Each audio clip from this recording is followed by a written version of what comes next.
Assalamualaikum warahmatullahi wabarakatuh. Jumpa kembali di channel Sampul Hitam. Untuk cerita kali ini masih melanjutkan cerita yang sebelumnya, yang berjudul Anak Haram, Rahasia Orang Tuaku. Cerita ini ditulis oleh Hanasan. Bagi teman-teman yang ingin membacanya secara langsung, bisa langsung kunjungi link yang saya sudah siapkan ada di deskripsi. Dan tak usah berlama-lama, langsung saja ke ceritanya. Mayang, kamu kenapa nak? Kok mukanya sedih banget? Ibu mengekoriku dari belakang saat melihatku pulang dengan wajah yang mungkin terlihat menyedihkan di mata ibu. Aku tidak apa-apa, Bu. Cuma sedikit lelah saja, jawabku dan langsung masuk ke dalam kamar tanpa memperdulikan ibu. Di dalam kamar, aku langsung merebahkan tubuhku ke atas kasur, berusaha mencari gambaran tentang apa yang baru saja kulihat tadi. Ingatanku melayang pada kejadian beberapa waktu yang lalu. Siska, ini siapa yang duduk dengan Mas Andi? Aku mengamati satu persatu foto yang ada di album keluarga Mas Andi, hingga mataku tertuju pada sosok gadis yang duduk di sebelah Mas Andi. Hampir semua keluarga dan saudara Mas Andi, aku sudah mengenalnya. Namun, sosok gadis itu belum pernah kulihat sebelumnya. Hingga aku menanyakan pada Siska, adik Mas Andi. Oh, itu mantan pacar Mas Andi. Namanya Gina. Tapi mereka sudah putus kok, jawab Siska. Dan dari foto tersebut, aku menyimpulkan bahwa gadis itu, Gina, sangat akrab dengan keluarga Mas Andi. Hal itu terlihat dari beberapa foto keluarga, di mana ada dia di antara mereka dan foto itu bahkan masih disimpan sampai sekarang. Dia cantik ya, ucapku kemudian, berusaha menekan rasa cemburu di dada. Dia cinta pertamanya Mas Andi loh. Dan kami sangat dekat seperti adik kakak. Bahkan setelah mereka memutuskan pertunangan. Siska menghentikan kalimatnya. Dia menutup mulut dengan kedua tangannya. Sepertinya Siska keceplosan. Maksudmu, Mas Andi dan Gina pernah bertunangan? Tanyaku tak kalah terkejut. Sungguh, ini adalah sebuah kejutan bagiku. Karena Mas Andi tidak pernah bercerita padaku sebelumnya tentang pertunangannya yang gagal. Iya, tapi Mbak Mayang jangan khawatir. Gina sudah jadi masa lalu bagi Mas Andi, ucap Siska kemudian. Aku menarik nafas dalam, lalu bangkit dan duduk di tepi tempat tidur. Mas Andi, apakah kamu belum bisa berpaling dari cinta pertamamu? Aku mengusap wajah frustasi. Bayangan akan kehadiran cinta masa lalu Mas Andi di hari pernikahanku membuat dadaku begitu sesak. Tidak, ini tidak boleh terjadi. Singkat cerita, Bu, aku mau pamit ke depan sebentar. Ada yang ingin ku beli, pamitku pada ibu. Mayang, tadi bapak telepon menanyakan persiapan pernikahan kalian. Dan kalau tidak ada halangan, minggu depan bapak pulang, ucap ibu dengan mata berbinar, seolah tak sabar menanti kepulangan bapak. Oh, begitu ya. Aku menjawab tanpa antusias, karena kalimat pernikahan sudah tidak lagi membuatku bersemangat. "Kenapa? Kamu tidak suka bapak pulang?" tanya ibu. Mungkin heran ketika mendengar ekspresiku mendengar kabar akan kepulangan bapak. "Mayang senang kok, bapak bisa pulang. Mayang pergi dulu ya." Buru-buru ku tinggalkan ibu dan menstarter motor metikku menuju jalan utama. "Mbak Mayang!" teriak seseorang memanggil namaku. Aku mencari sumber suara yang memanggil namaku. Di depan, kulihat seorang wanita berjalan menuju ke arahku. "Bu Murti," sapaku ketika wanita itu sudah berdiri di depanku. Bu Murti yang ditemani seorang laki-laki tersenyum padaku. "Mbak Mayang, mau beli apa? Ini kenalin, suamiku, Pak Maman." Bu Murti mengenalkan laki-laki yang datang bersamanya, yang ternyata adalah suaminya. "Saya mau beli rujak, Bu.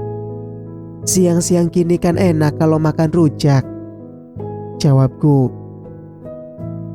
"Benar kan Pak, yang aku bilang kemarin? Kalau Mayang ini mirip banget sama Marlina, anaknya Bule Jubaidah." Kembali Bu Murti berkata, yang diiyakan oleh Pak Maman, suaminya. "Kalau ini bukan mirip lagi sih, kayak fotokopinya," seloroh Pak Maman. Mendengar obrolan mereka berdua membuat aku tidak nyaman.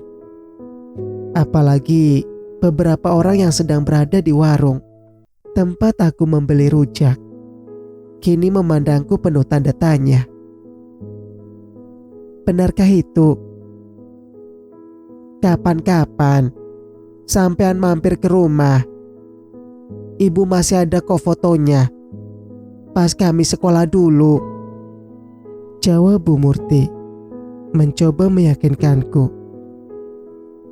Aku memang sering mendengar doppelganger, orang yang mirip dengan orang lain, walau mereka tidak mempunyai hubungan kekeluargaan.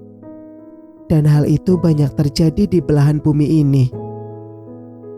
Mungkinlah aku dan Marlina, wanita yang disebut Bu Murti mirip sekali denganku, adalah sebuah kebetulan dan serupa. "Iya, nanti kapan-kapan saya main ke rumah Bu Murti," ucapku kemudian. Setelah membayar rujak pesananku, ku tinggalkan Bu Murti dan suaminya yang masih memperhatikanku hingga aku melaju dengan motor metikku.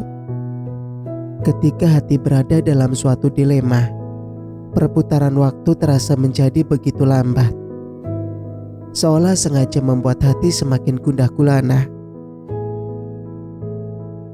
Hari ini, aku duduk terpekur di konter sambil memandang para pengunjung mal berlalu lalang. "Calon pengantin, melamun terus." Vina sudah berdiri di depanku, memandang lekat wajahku. "Gimana hasil investigasimu kemarin?" lanjutnya sambil mengambil kursi dan duduk di sampingku. "Entahlah," jawabku sambil mengusap kasar wajahku. "Kamu tidak mencari tahu apa yang kusarankan padamu," Vina berkata lagi. Kali ini dengan sedikit meninggikan suaranya. Aku tidak menjawab kata-katanya, namun memilih untuk melempar pandangan jauh ke depan. "Mayang, kamu baik-baik saja kan?" tanya Vina sambil menyentuh pundakku. Kuputar tubuhku hingga kami berhadap-hadapan. "Aku sedang tidak baik-baik saja, Vin." Akhirnya, aku tak kuasa lagi menahan air mataku hingga tumpah di hadapan Vina. Vina memelukku dan membiarkan aku menangis di pelukannya. Tak kuhiraukan lagi orang-orang yang menatap kami dengan pandangan keheranan. Menangislah Mayang, keluarkan semua yang menjadi ganjalan di hatimu. Setelah itu, ceritakanlah padaku. Aku akan mendengarkannya. Aku mengusap air mata dengan tisu. Kutarik nafas panjang beberapa kali. Hingga akhirnya aku merasa lebih tenang. Vina, aku merasa Andi menyembunyikan sesuatu dariku, ucapku kemudian. Maksud kamu? Kemarin, tak sengaja aku melihatnya berada dalam satu mobil dengan mantan tunangannya. Ketika aku hendak mengambil motor di tempat parkir. Dan saat aku menelponnya dan bertanya di mana dia sekarang, Andi mengatakan bahwa dia sedang bekerja. Terangku panjang lebar pada Vina. Maksud kamu, Andi pernah bertunangan sebelumnya? Tanya Vina tak percaya. Iya, Andi pernah bertunangan sebelumnya, namun gagal. Aku melanjutkan. Andi yang cerita kalau dia pernah bertunangan, cecar Vina. Bukan Andi yang memberitahu tentang pertunangannya, tapi Siska, adiknya. Itu pun dia keceplosan. Terangku. Benar-benar dah. Lalu, bagaimana dengan persiapan pernikahan kalian? Entahlah. Aku menggelengkan kepala, yang tiba-tiba terasa pusing dan berdenyut setiap kali membahas pernikahan. Apa ada hal lain yang belum kamu ceritakan? Vina memegang tanganku, seolah berusaha membaca apa yang ada di pikiranku. Andi membatalkan catering yang rencananya kami gunakan di pernikahan kami dengan alasan uangnya kurang. Padahal aku sudah memberikan separuh dari biaya yang akan digunakan untuk resepsi nanti. Apa? Kamu sudah memberikan separuh biaya resepsi ke Andi? Vina berkata sambil memegang kepalanya. Mungkin dia kaget atau menganggap aku bodoh karena telah menyerahkan uang ke Andi. Kamu benar-benar polos sekali, Mayang. Aku sudah bilang berkali-kali padamu untuk tidak mengeluarkan uang sebelum semuanya jelas. Kalau seperti ini, gimana coba? Sementara Andi sampai sekarang belum menghubungi kamu. Sebenarnya, kalian ini jadi menikah apa tidak sih? Panjang lebar Vina berkata, menumpahkan kekesalan dan kekecewaannya padaku. Bahkan, aku sendiri pun hingga detik ini belum bisa menggambarkan apa yang sebenarnya terjadi pada Andi atas segala perubahan sikapnya padaku. Mayang, kamu harus bertindak tegas. Temui Andi. Kembali Vina berkata. Namun, kali ini penuh dengan penekanan. Maksud kamu? Tanyaku bingung. Telepon Andi. Ajak ketemu. Kalau menolak, datangi tempat kerjanya. Kamu harus tegas, Mayang. Kalian sebentar lagi menikah. Cari kepastian sebelum semuanya terlambat. Vina melanjutkan. Aku akan coba, jawabku kemudian. Kembali ada rasa sesak di dada. Seolah ada beban yang tidak ku tahu bentuk dan rupanya. Aku tahu, aku hanya merasa takut. Takut akan fakta yang mungkin akan kutemukan dan tidak sesuai dengan keinginan. Entahlah. Singkat cerita, siang ini begitu terik. Jika makan es campur, pasti akan terasa segar sekali. Vin, beli es campur di seberang jalan yuk. Aku mengajak Vina untuk menemaniku makan es campur di seberang jalan. Dan kami berdua berjalan menuju penjual es campur yang siang ini tidak terlalu ramai pembeli. Es campurnya 2 ya Pak. Setelah memesan es campur pada penjualnya, aku dan Vina mencari tempat duduk. Mayang, cubit tanganku Mai, ucap Vina yang tiba-tiba menyuruhku mencubit tangannya.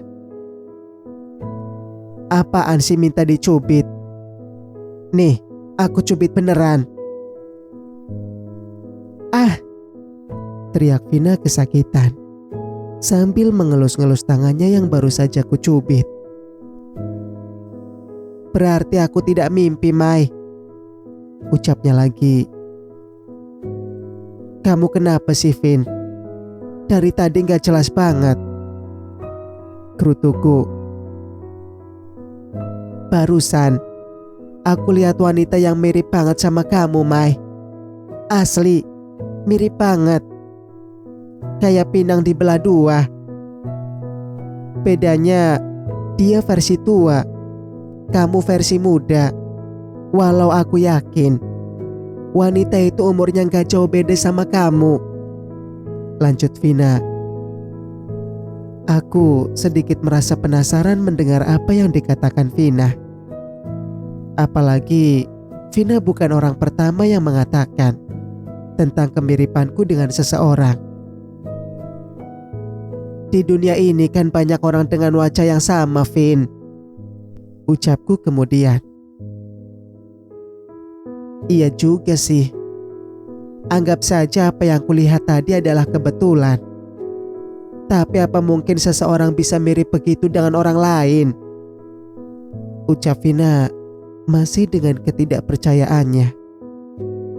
Ketika masalah datang silih berganti, kita sering melupakan atau melewatkan hal-hal yang penting dalam hidup.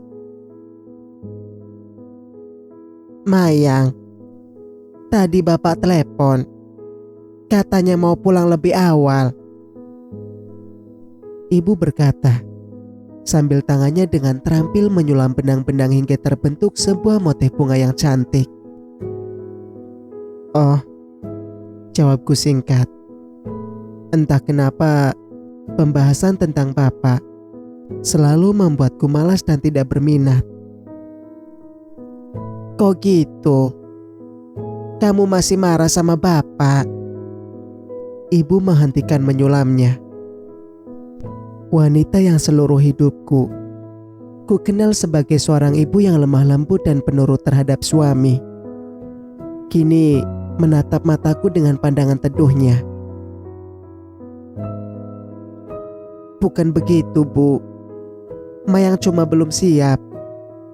Jika tiba-tiba Papa mengajak kita pindah lagi seperti sebelumnya, Mayang capek jika harus menyesuaikan lagi di tempat yang baru.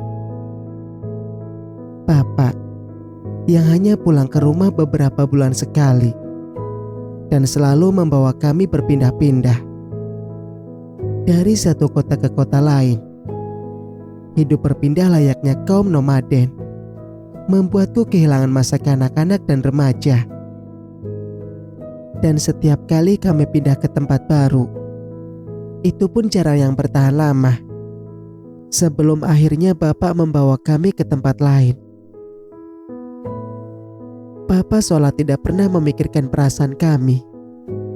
Perasaanku saat itu, yang tidak pernah mempunyai teman, Bukan karena aku tidak bisa bergaul, tapi aku takut berpisah dengan mengucapkan perpisahan dengan teman-teman. Papa pulang cuti cuma seminggu.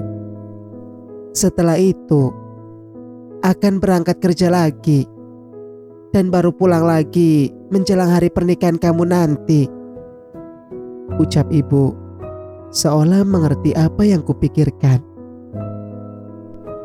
Apa bapak sudah capek untuk pindah rumah? Tanyaku kemudian. Jangan begitu, Mai. Bapak sebentar lagi kan pensiun. Bapak bilang mau hidup di kampung kalau sudah pensiun. Ibu berkata sambil melanjutkan sulamannya. Ibu, bahkan sampai detik ini pun tak pernah berhenti pembelaan ibu terhadap papa. Oh iya, gimana perkembangan persiapan pernikahan kalian? Sudah lama loh Andi tidak main ke rumah. Kalimat ibu hampir saja membuatku tersedak dan buru-buru kulap baju yang terkena tumpahan kopi. Kulihat ibu menatapku penuh selidik. Tangan kanannya lembut menepuk punggung belakangku. Hati-hati kalau minum. Tuh kan, tersedak, ucap ibu sambil mengelus punggungku. Iya bu, kopinya terlalu pahit. Kayaknya Mayang lupa ngasih gula tadi, kelitku. Ibu tadi nanya apa? Lanjutku. Ibu nanya, gimana persiapan pernikahanmu? Apa semua berjalan lancar? Ibu mengulang pertanyaannya. Semua berjalan lancar kok bu. Dan Andi juga sibuk mempersiapkan semuanya. Makanya dia lama tidak main ke rumah. Walau berat, akhirnya meluncurkan juga kebohongan dari mulutku. Hal ini kulakukan semata-mata untuk menjaga hati dan perasaan ibu. Maafkan Mayang bu. Suatu saat pasti akan Mayang ceritakan semua. Setelah tahu semua kebenaran, bisikku dalam hati. Singkat cerita, hari ini aku sengaja tidak masuk kerja. Setelah sebelumnya menelpon Vina dan memberitahukan padanya kalau aku cuti sehari. Dan hari ini aku berencana untuk mencari tahu tentang Andi dan segala keanehan padanya akhir-akhir ini. Apakah dia memang benar-benar sibuk atau ada hal lain yang menyibukkan dirinya? Jika kemarin aku hanya bisa menemukan fakta tentang di-cancelnya catering yang hendak kami gunakan nanti, hari ini semoga aku bisa memperoleh lebih banyak informasi. Walau akhirnya fakta atau informasi yang kutemukan akan menyakitiku. Mas, aku ingin ketemu. Penting. Kukirim pesan tersebut pada Mas Andi. Dan tak lama terlihat centang 2 berwarna biru. Berarti Mas Andi telah membaca pesanku. Ada apa lagi sih? Kan sudah ku kasih tahu kalau aku masih sibuk, tulisnya dalam pesan balasan. Ini penting mas. Aku ingin membahas persiapan pernikahan kita. Atau aku datang saja ke tempat kerjamu mas. Pesan balasanku kirim dan langsung dibaca. Kulihat di layar ponsel, Mas Andi sedang mengetik. Namun setelah beberapa saat, sebelum ada balasan pesan ku terima, kembali ku kirim pesan berikutnya. Oke, aku ke tempat kerja Mas Andi sekarang ya. Setelah membaca pesan terakhirku, Mas Andi langsung menghubungiku lewat telepon. Namun, aku sengaja mendiamkan dan tidak segera menerima panggilan teleponnya. Aku ingin melihat apakah dia akan menghubungiku lagi. Ketika panggilan pertama kuabaikan, mengingat perlakuannya padaku membuatku ingin melakukan hal yang sama padanya. Setelah beberapa saat berdering, panggilan itu berakhir dan kembali ponselku berdering setelah panggilan pertama kuabaikan. "Halo Mas," sapaku ketika panggilan terhubung. "Kemana saja sih? Di telepon gak diangkat," cerocos Mas Andi ketika mendengar suaraku. "Oh, aku tadi baru dari toilet," kilahku. "Kamu mau kita bertemu di mana?" tanya Mas Andi kemudian. Pertanyaan yang langsung to the point. Bahkan tak ada kata-kata basi atau sekedar bertanya kabar darinya lagi. Kutarik nafas dalam beberapa kali sebelum akhirnya kuputuskan untuk bertemu dengannya di suatu tempat. "Kita ke tempat pertama kali kita bertemu, Mas. Kamu masih ingat kan tempatnya?" jawabku kemudian. Aku menutup telepon dan bersiap-siap menuju tempat yang ditentukan. Sebuah taman kota di mana aku bertemu dengannya pertama kali. Masih kuingat, saat itu aku dan Vina tengah duduk di salah satu bangku taman ketika tiba-tiba dia datang dengan beberapa orang temannya dan menanyakan sebuah alamat. Peristiwa itu terjadi setahun yang lalu, dan setahun kemudian kami merencanakan pernikahan. Sedikit tergesa-gesa menurut sebagian orang, namun dengan prinsipku yang tidak mau pacaran lama bukanlah suatu yang harus dipermasalahkan. Walau akhirnya "Mayang," seorang pemuda tampan berdiri di depanku. Dia yang setahun ini menemaniku dan mengisi mimpi malamku, serta memberi harapan akan sebuah hubungan dalam ikatan pernikahan. Namun, sosok yang berdiri di depanku seolah asing bagiku. Tak kulihat senyum yang selama ini menjadi candu buatku. Bersambung.